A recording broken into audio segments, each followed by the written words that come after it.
हमने शहर को दी एक नई पहचान, हम हैं सिंघानिया बिल्डकॉन। मुख्यमंत्री शिवराज सिंह जी चौहान की अध्यक्षता में हुई है।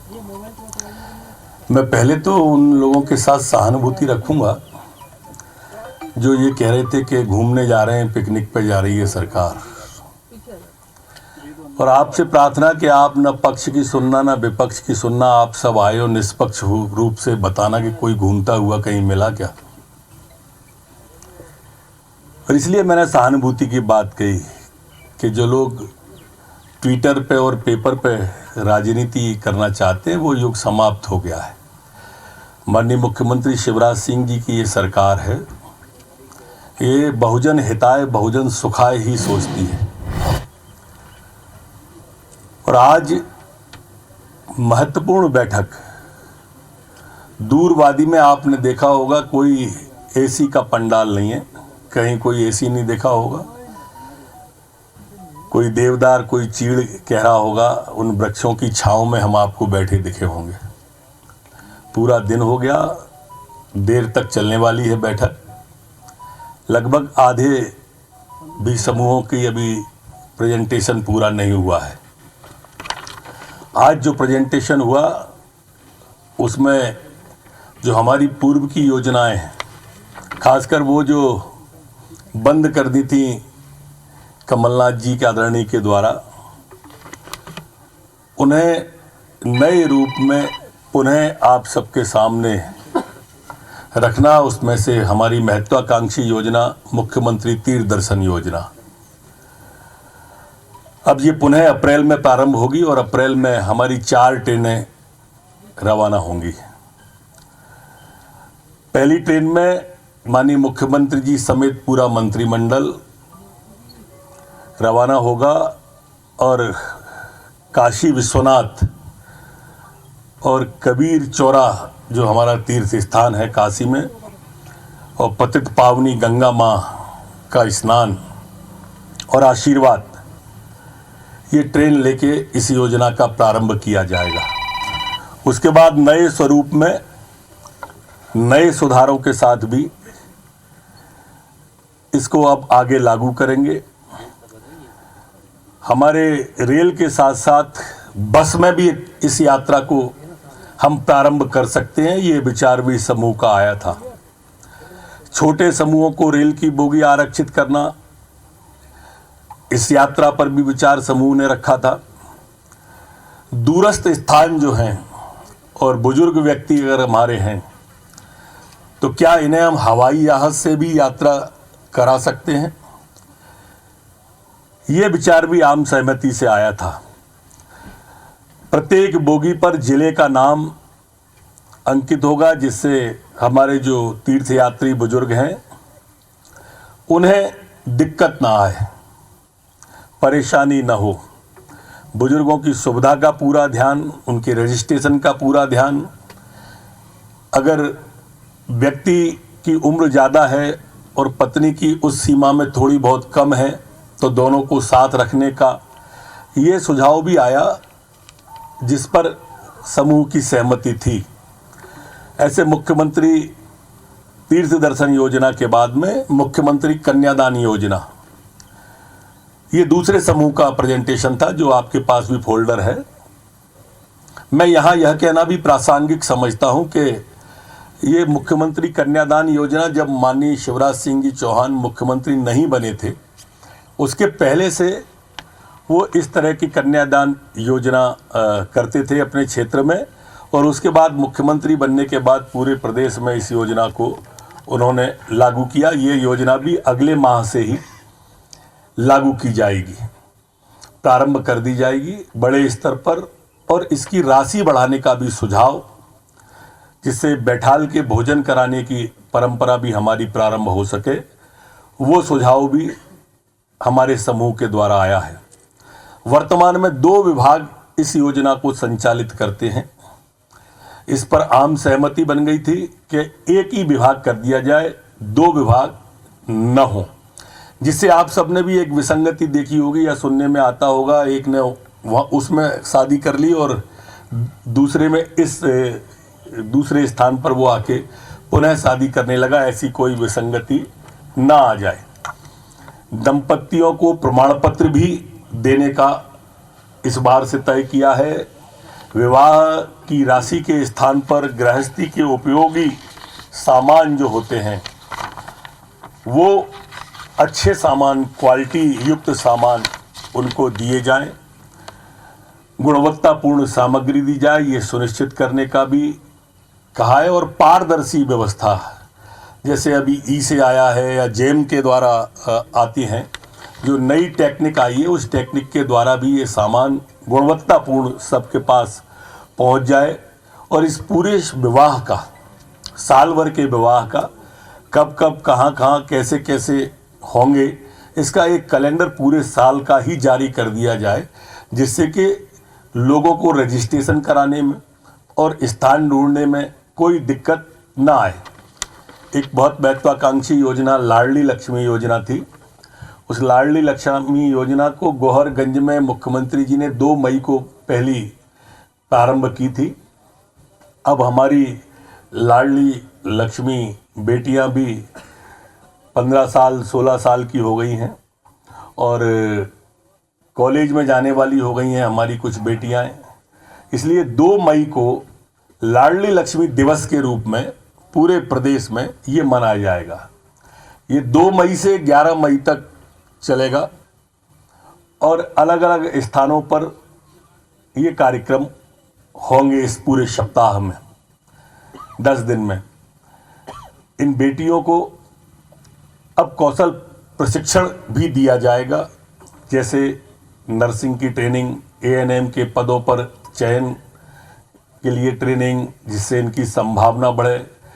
गांव के स्तर पर लाडली लक्ष्मी क्लब बनाया जाएगा। लाडली लक्ष्मी बालिकाओं को, माताओं को स्व सहायता समूह से जोड़ा जाएगा। लाडली लक्ष्मी बालिकाएं स्व सहायता समूह से जुड़े। उसके बाद में आप एक चीज़ और मैं यहाँ बताना चाहूँगा आपको बीच में, कि जब ये लाडली लक्ष्मी योजना प्रारंभ नहीं हुई थी उस समय संस्थागत प्रसव जो हमारे होते थे वो 54% थे। आज बढ़कर 94% संस्थागत प्रसव हो गए हैं, जो कि हम देखेंगे कि 100% के हम नज़दीक आ रहे हैं। दूसरा, कन्या भ्रूण हत्याओं की, उसके पहले आपने शिकायतें बहुत सुनी होंगी, लेकिन बेटी पैदा होते ही लखपति हो जाए, ये भाव जब माताओं के मन में आया, परिवार के मन में आया, तो ये जो भ्रूण हत्या जैसी थी वो समाप्त हुई। उन्होंने देखा कि ये शिवराज सिंह जी की सरकार है, बेटी के पैदा होने से लेके उसकी पढ़ाई तक का खर्चा जब सरकार उठाएगी तो ये दोनों ही चीज़ में, संस्थागत प्रसव में भी और कन्या भ्रूण हत्या के केसों में भी स्वाभाविक रूप से कमी आई। लिंगा अनुपात जो गड़बड़ा रहा था हमारा, खासकर हमारे ग्वालियर चंबल अंचल, ये 2 अंचल हैं, उसमें आप देखेंगे उसमें भी तेजी से सुधार लिंगानुपात में मध्य प्रदेश के अंदर हुआ। हमारा जो चौथा प्रेजेंटेशन था वो खाद्यान्न वितरण का था, जिसमें मुख्यमंत्री जी ने स्पष्ट आज कर दिया है कि 0 टॉलरेंस पे चलेगा। गरीब का खाद्यान्न कोई खाएगा तो उसे बख्शा नहीं जाएगा, वो जेल का हकदार ही होगा। किसी भी कीमत में खाद्यान्न वितरण में अनियमितता या गड़बड़ी पाई जाएगी तो उसे सजा का भागीदार बनना पड़ेगा। आज ये भी तय हुआ कि जो नई तकनीक आई है उस नई तकनीक के माध्यम का भी उपयोग खाद्यान्न वितरण में कैसे कैसे हो सकता है, उस समूह को पुनः आज बैठने के लिए कहा है, जिससे कल मुख्यमंत्री जी जब आपके सामने आए तो विस्तार से इस बारे में बता सकें। उचित मूल्य की दुकानों को बहुउद्देशीय बनाने का भी आज तय किया है, मतलब उस पर साबुन भी मिल सकता है, बाकी की सामग्री भी मिले, ऐसी उचित मूल्य की दुकान को करने का तय किया है कि वो बहुउद्देशीय दुकानें बन सकें। दुकानों की ठीक से साज संभाल हो, रंगाई पुताई हो। और आप देखेंगे कि उन दुकानों पर जिन पर गरीब राशन लेने आए उन पर क्या हम मैसेज, उनका मोबाइल है तो मैसेज डाल सकते हैं कि इतनी तारीख से इससे आपका खाद्यान्न बटेगा, खाद्यान्न मिलेगा।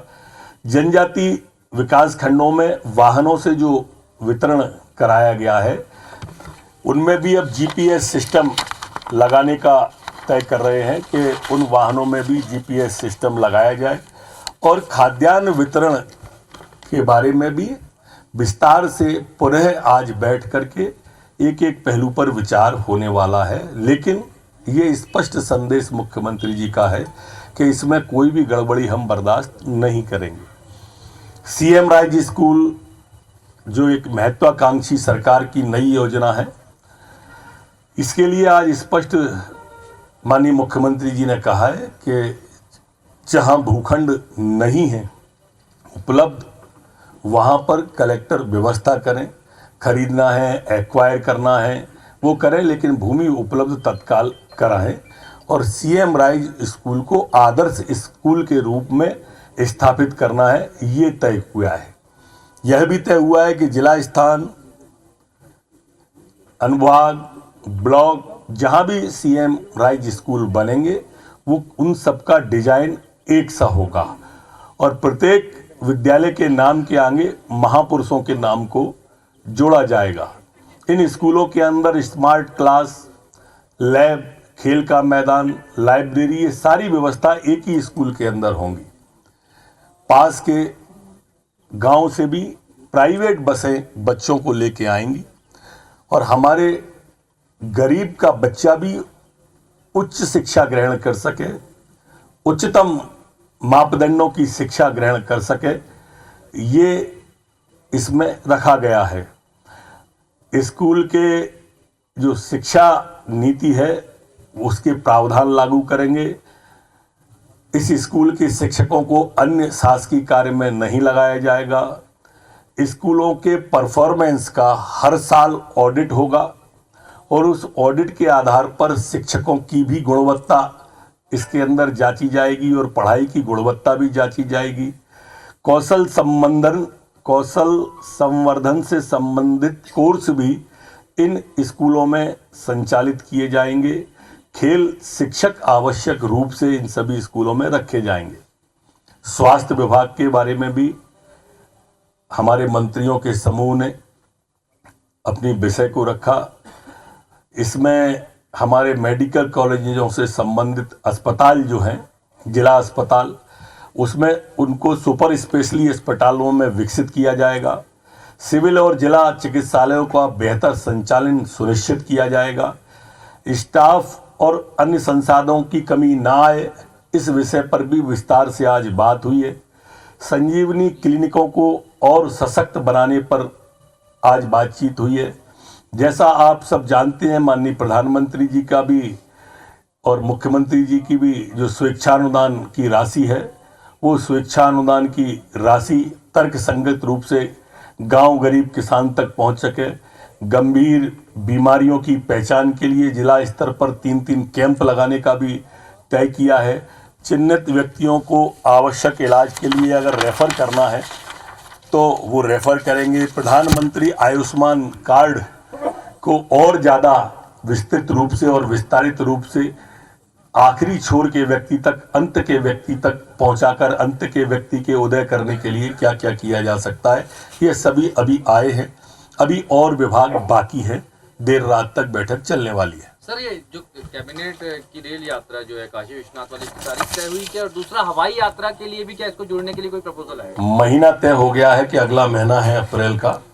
तारीख भी रेल की तारीख मिलते ही तारीख आ जाएगी।